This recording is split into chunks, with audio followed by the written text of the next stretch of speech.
They should not be receiving anticholinergics. If you use anticholinergics for Parkinson's disease now, you should be limiting them to young patients under the age of 60 with tremor.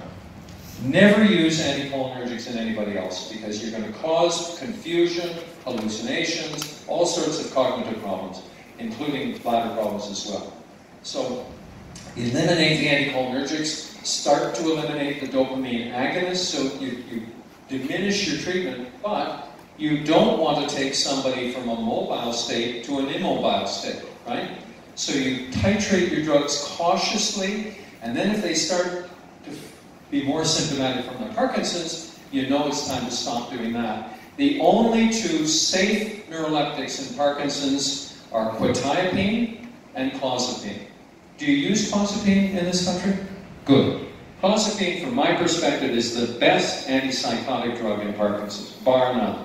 Quetiapine probably helps people sleep better, and they may hallucinate less because of that, but it's not a great antipsychotic drug. So if you're not using clozapine now, get more comfortable with the idea. They need blood monitoring, obviously, but it's a safe drug if you're monitoring, and in North America you can't get it otherwise.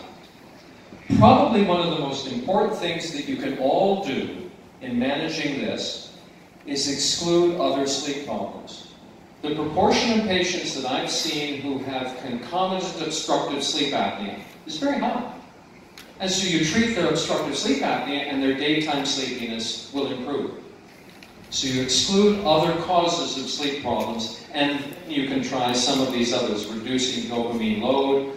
Occasionally, we will use stimulants, like Ritalin or the agent that's available for narcolepsy. I'm skipping my mind, I'll come to it. The reason for doing this quickly, but at least mentioning it for you, is that these are all treatable things that you need to be aware of and addressing in your patients. If you see a patient with late-stage Parkinson's for 5 minutes, you're wasting your time, you're wasting your patient's time. You have to be asking about all those motor fluctuations and all these non-motor features if you're going to be able to help your patient. So are they excessively daytime sleeping? Are they hallucinating? Are they suffering from orthocentric hypotension? Because this is a very manageable problem, but you need to know about it. And especially now with botulinum toxin injections into the salivary glands. Very common problem, overactive bladder. Most of our patients with late-stage Parkinson's have bladder complaints. It's very frustrating to deal with these, but you can see, you can treat with anticholinergic drugs cautiously, because many of these patients are elderly with cognitive problems already. But if they have a lot of bladder spasms, mirabegron, a beta-3 adrenergic agonist, is a very good one. Sometimes giving desmopressin at night, giving them an inhalation of desmopressin before they go to bed, reduces the amount of urine they make, and so they don't get up at night so frequently. Or something very simple. In a male, for example, a condom catheter.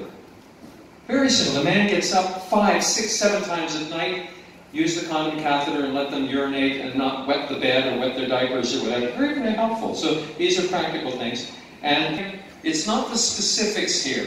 It's knowing that you have to ask the questions and then go at the patient. There are many ways of treating constipation. You start with the mild treatment, and then you move on to the more complicated treatment. The speech, dance, mindfulness, all of these things are very helpful to your very disabled patient with Parkinson's disease.